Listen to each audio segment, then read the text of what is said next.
a show of force in the Strait of Hormuz. Iran's elite Revolutionary Guards staged naval drills, a message to Washington as the U.S. builds up its military presence in the region.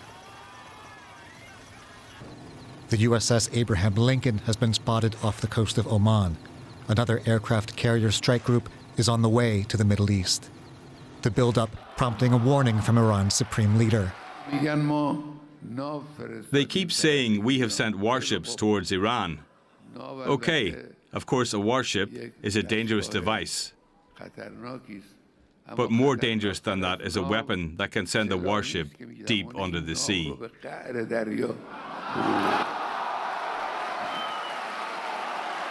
Both sides flexing military muscle as a second round of nuclear talks took place in Geneva. Washington wants Iran to make a deal to limit its nuclear program or risk facing more U.S. attacks.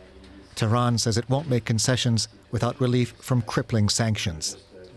Iran's foreign minister said the negotiations had made good progress. There's no actual roadmap yet, but we now have a clear picture of what needs to be done and what steps should follow. Of course, both sides still hold positions that will take time to narrow. But at least now we have a set of guiding principles and a clear path to move forward on. The threat of U.S. military action has left ordinary Iranians on edge. Nobody wants a war. Given that Iran is isolated from the rest of the world, I think it would be much better if there's no conflict. Many here also have mixed feelings about the U.S. making a deal with their country's theocratic leadership after it carried out a vicious crackdown on nationwide anti-regime protests. I think it's fair to assess that there is a clear majority in Iran who do not want to see any kind of dirty deal that would cement the reign of the Islamic Republic of the regime in Iran to the detriment of Iranian people. For instance, via sanctions relief that the rulers in Tehran, as they did in the past, would primarily use for their own purposes of regime stability and the projection of regime strength in the region. And anger with the Islamic Republic still visible even after the crackdown that killed thousands. On Tuesday, protesters returned to the streets to demand regime change. And those new protests we're seeing in Iran are marking 40 days, the traditional period of mourning for Muslims since the deadly crackdown against anti-regime protests in January. Communication with people inside the Islamic Republic remains difficult, but videos circulating on social media show large gatherings like this one at a cemetery in Abdanan, a city in western Iran, where people are holding a memorial ceremony and shouting anti-regime slogans like "Death to Khamenei." Other videos recorded in the same location show security forces in armored vehicles opening fire. Verification of these pictures is difficult, but the news agency Reuters says the topography and layouts match satellite images.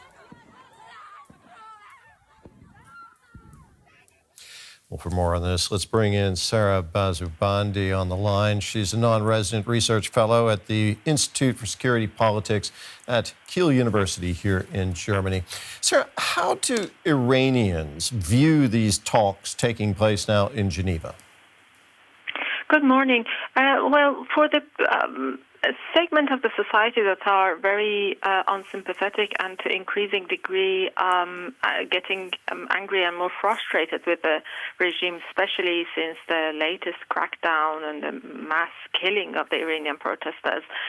They don't view these negotiations very favorably because in the eyes of those elements of the society, these are only going to sustain the rule of the Islamic Republic, which is what they not really wish for. They have been calling for the downfall of this regime, and basically they wanted to show to the regime and the outside world that the regime has no legitimacy. But these diplomatic tracks are a strong signal of return of legitimacy of the Islamic Republic.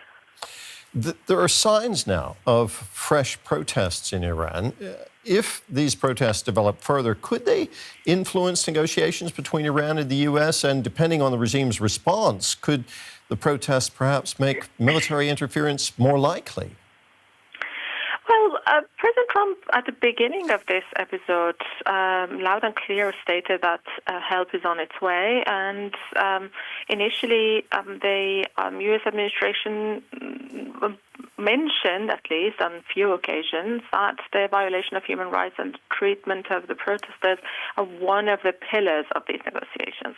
Now, whether it's still the case or not, we really don't know. But I think the crackdown, this recent crackdown, in parallel with negotiations with the United States, is a very strong signal that the state is trying to send to the citizens to, in a sense, detach Iranian protesters from the United States and to signal that regardless of the initial claims of the United States, they are sitting down with us, they are negotiating with us, and on the very same day, we open fire on you. So don't keep your hopes on the United States and its help, because ultimately they are interested in cutting a deal with us. I think this is the clearest signal that they're trying to send to the people.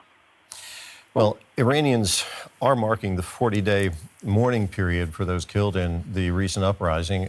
Such mourning periods in Iran have played quite a significant role in the country's history, haven't they, Sara? Yes, of course. Yes, traditionally, this 40th day of the mourning is an important day, and it seems that the regime has been prepared for another round of crackdown, and they not only just send security forces to the street as a show of power, but also, as your report mentioned, they opened fire on protesters inside a cemetery in the city of Adnan, as you mentioned. And there are several other parts of the country that the crackdown continued inside cemeteries. They're raiding people's mourning after losing their loved ones, after killing their loved ones. And this is basically just the biggest insult to the dignity of Iranian citizens, Iranian protesters. And I think the regime is choosing this strategy, choosing this signal, again, to reinstate its power and to reinstate its control. Sara, thank you very much for talking with us today. That was Sara Bazoobandi, a fellow at Kiel University here in Germany. Thank you.